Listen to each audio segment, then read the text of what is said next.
Never before have I seen a film starring Arnold Schwarzenegger, and so I sought to fill in this gap in my movie-watching experience by watching The Terminator, a movie which I have wanted to see for some time but never actually have, until now. I suppose I had certain expectations, since all I really knew about it was that it was sci-fi and had robots.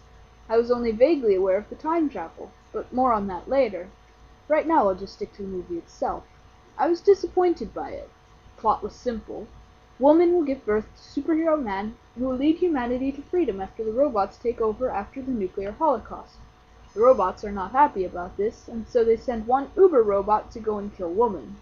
Superhero man sends one guy to go stop this one robot, and a movie ensues.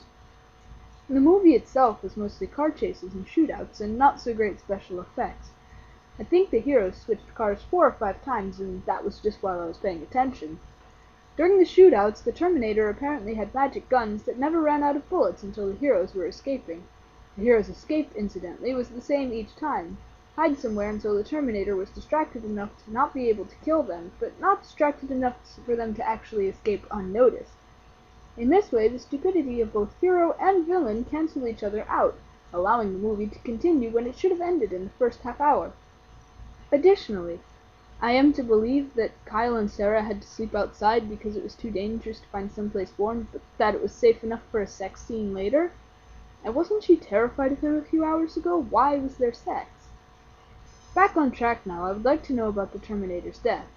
How is it that crashing into a wall makes the Terminator have to go into repair mode, but getting run over by a truck, set on fire, beaten with a pipe, and then exploded just makes him lose his flesh and limp a bit? I can understand everything but the explosion. Dynamite blowing up in your orifice, though, leaves you unaffected? It sounds vaguely like Pokemon. Human uses dynamite. Robot is apparently unaffected! Right, I have some more points to bring up. Why did Skynet only send one Terminator if it's so important to kill Sarah? Wouldn't it make more sense to send an army, thus ensuring her demise?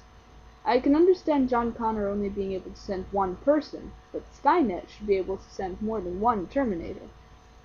I also have some problems with time travel. Kyle's presence in the past proves that no matter what happens, Sarah survives and gives birth to John.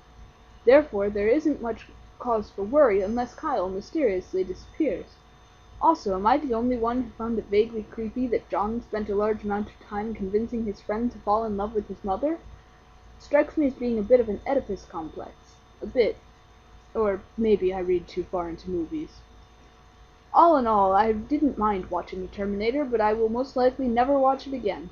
As for recommendations, if you want to see a naked Arnold Schwarzenegger beat guys with knives into giving him their clothes, go for it.